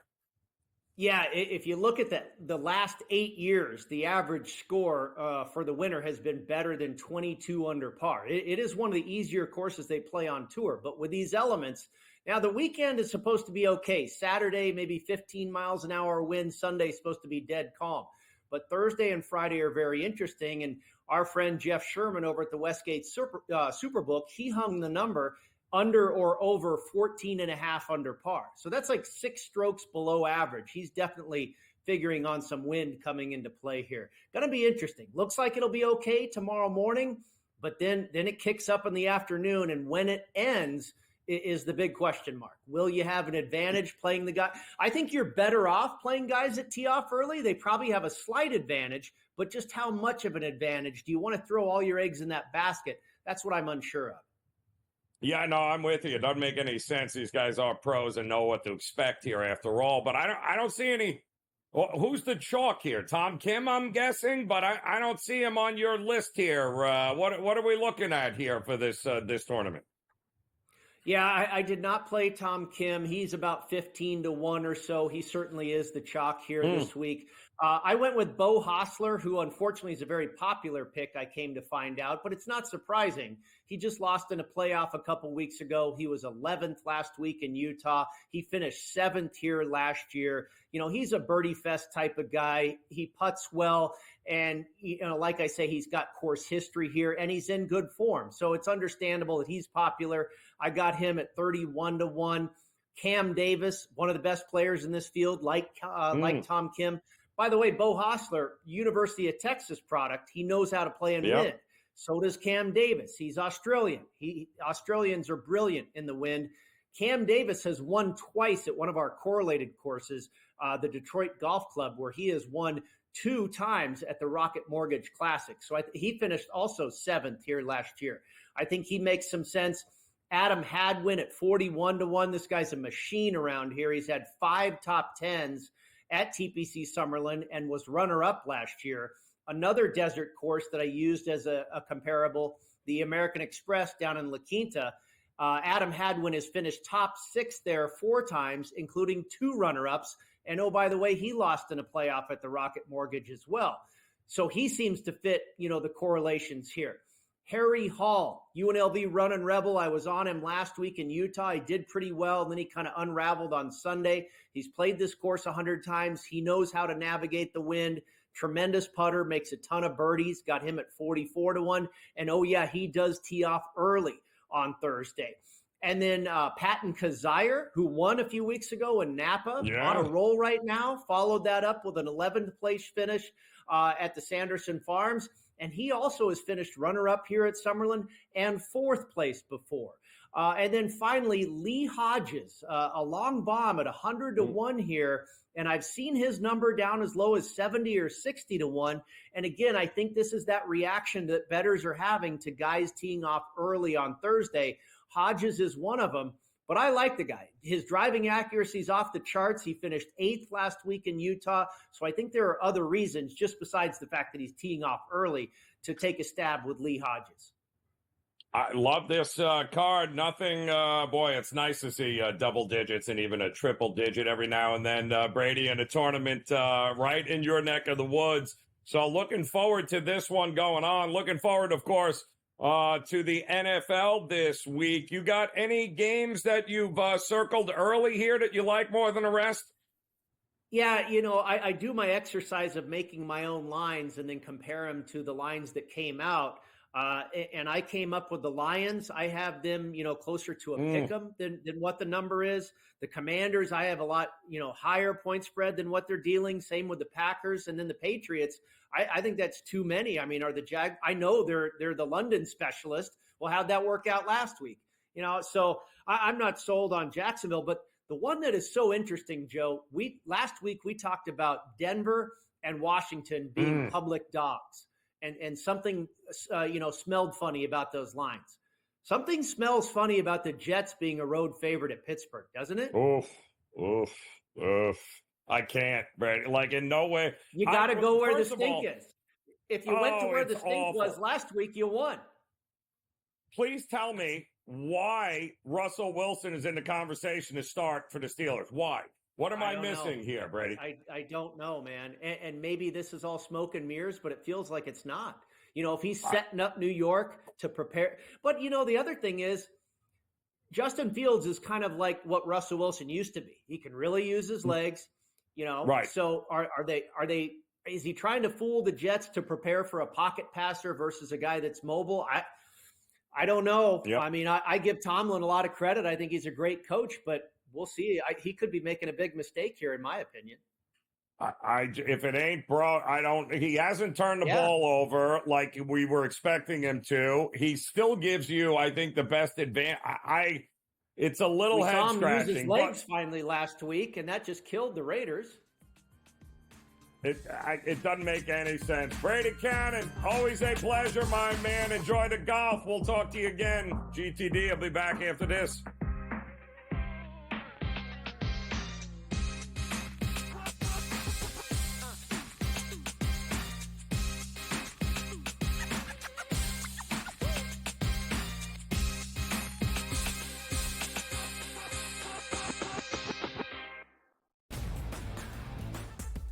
Guardians, despite being at home in the land, were a home underdog against Tarek Skubal. Enter Lane Thomas, maybe one of the under-the-radar trade deadline acquisitions being dealt from the Nationals. He was huge in the ALDS. A heavy favorite for the New York Yankees in the series. You're going to look to their best two ball players to be those MVPs. That's Juan Soto and it's Aaron Judge. The early line, only on SportsGrid.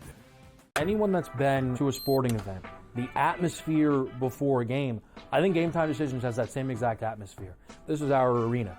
This is what we do. There is going to be an energy to GameTime Decisions that you will feel night in and night out. The excitement you get when you lock your bets in, when you're figuring out what you want to do, we can zone in on the biggest games each night. I want this to be the place that people come to before the game starts so they feel as ready as possible to lock in their cards. We are going to hit every single one of those markets that you need to know about. We're going to go through every single thing, and I've got a great team behind me that's going to help me get the job done. There is not going to be a better place, I promise you, than GameTime Decisions to get that new information, react to it, and be able to then bet accordingly. We will have everything at our disposal, and we will use that to our advantage.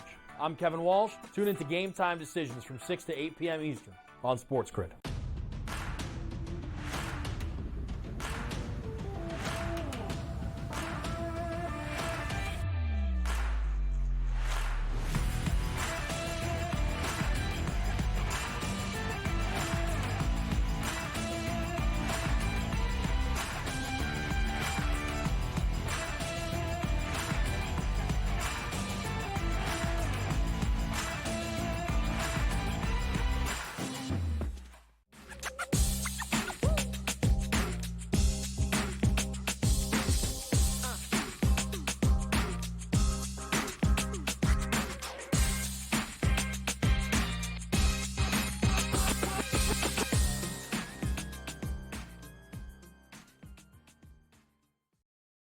All right, welcome back in GameTime Decisions here on the SportsGrid Network on this Wednesday as we are getting ready. Top of the hour, little in-game live will be coming your way. Of course, they'll have the first pitch as the New York Mets at home trying to take a big 2-1 lead over the Dodgers. And that, I think, is going to be one of the better games that we are going to see in the postseason. It is really put up or shut up time for both of these teams. Both have glaring issues when it comes to the rotation. Both teams certainly have the firepower to be able to put runs up in a big way. And we talked to Mark Zinno a little bit earlier this hour, and he too, I'm on the same page with him, where I do think runs are coming in this game here. And I think we'd be crazy to think that Walker Buehler and Severino hasn't pitched in 9 days is somehow going to be able to keep the Dodgers hitters where they need to be. Now, Walker Buehler with nearly a 7 road ERA, not great. Severino has been very good at Citi Field, but again, it's that whole haven't pitched since in 9 days kind of thing that worries me here a little bit. This should be fun. I think this is going to be, the first 2 games went over the total.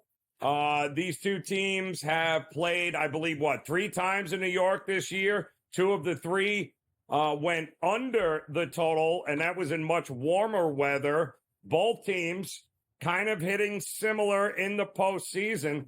To me, this is, I just don't trust the pitching. I know it's cold.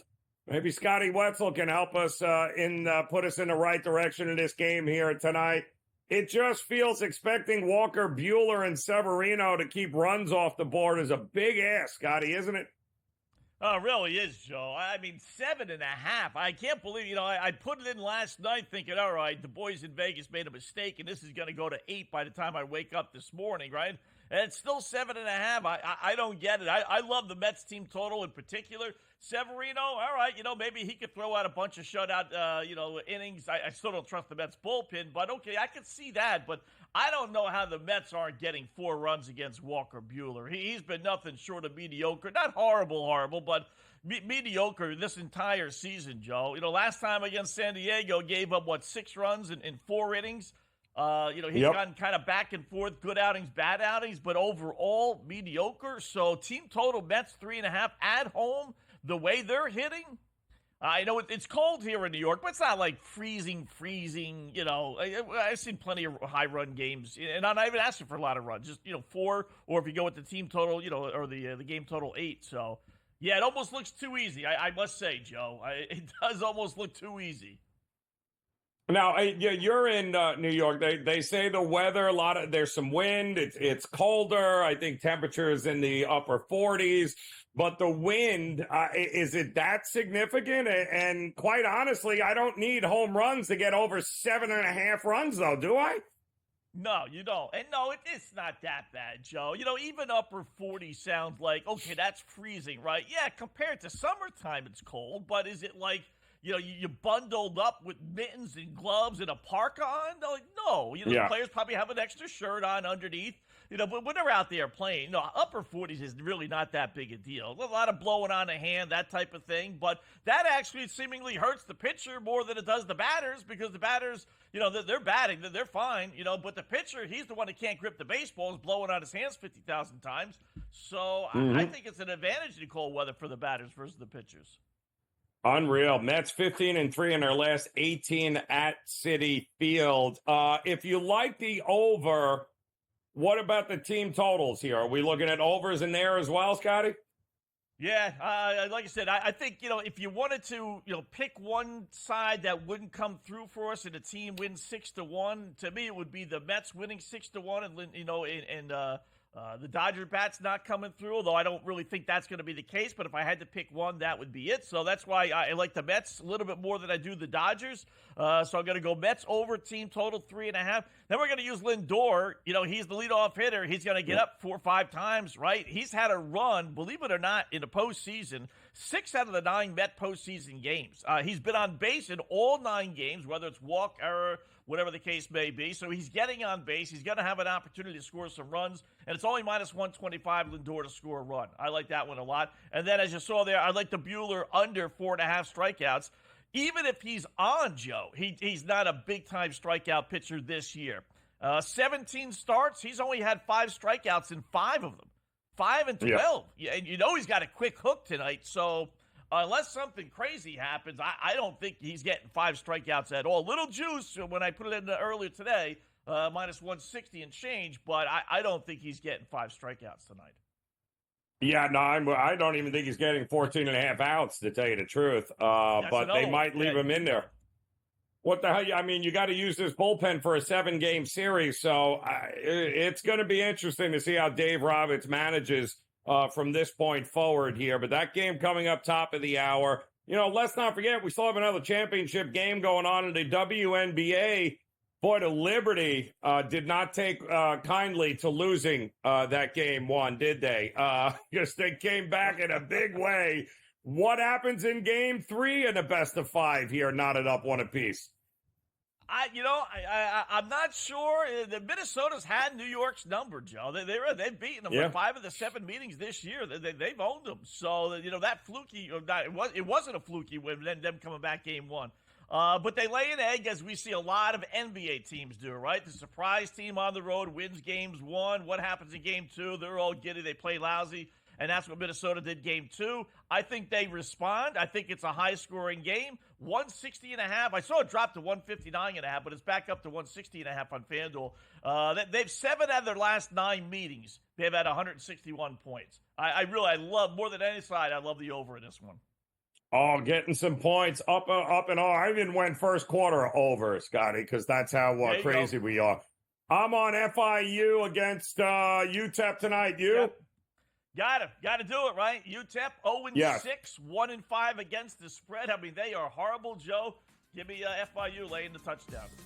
Yeah, Dave Sherapan's got a better chance of scoring a touchdown than UTEP. Scotty, we appreciate it. We'll close it out next on the grid.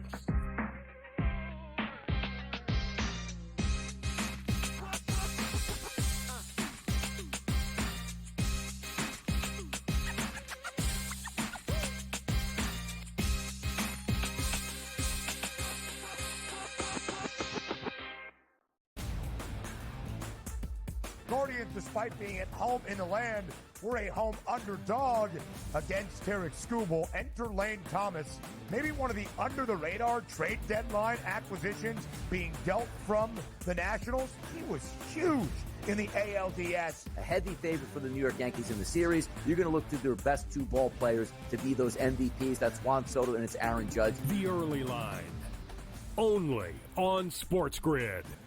Anyone that's been to a sporting event, the atmosphere before a game, I think GameTime Decisions has that same exact atmosphere. This is our arena. This is what we do. There is going to be an energy to GameTime Decisions that you will feel night in and night out. The excitement you get when you lock your bets in, when you're figuring out what you want to do, we can zone in on the biggest games each night. I want this to be the place that people come to before the games start so they feel as ready as possible to lock in their cards. We are going to hit every single one of those markets that you need to know about. We're going to go through every single thing, and I've got a great team behind me that's going to help me get the job done. There is not going to be a better place, I promise you, than GameTime Decisions to get that new information, react to it, and be able to then bet accordingly. We will have everything at our disposal, and we will use that to our advantage. I'm Kevin Walsh. Tune into GameTime Decisions from 6 to 8 p.m. Eastern on SportsGrid.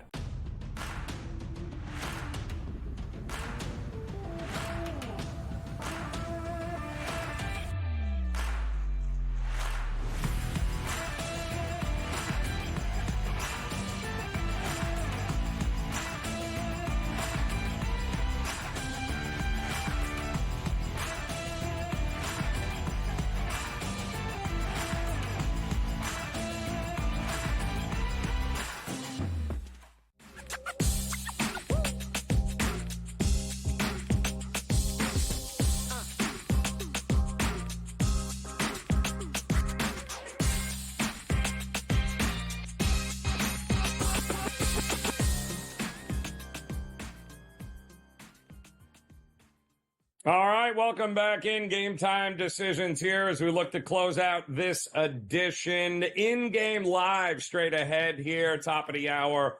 They will have everything you need in order to follow along with the National League Championship Series. Dodgers taking on the Mets. First pitch coming up here in about 10 minutes.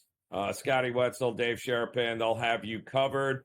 Also, a couple of college football games tonight. One underway already. They're in the second quarter, and Western Kentucky and Sam Houston knotted up 7 apiece. Thought we'd get a little more scoring than that in this one, but Western Kentucky scored early. Sam Houston was able to get it tied up here early in the second quarter, and they've got about 13 minutes left to go before the break. We were just talking Florida International, FIU on the road taking on UTEP, a UTEP team that is just not very good. This line opened up -4 earlier in the week. It's been bet up to a touchdown now. And FIU, we were right here in this seat a week ago telling you we love them against Liberty, catching almost 2 touchdowns.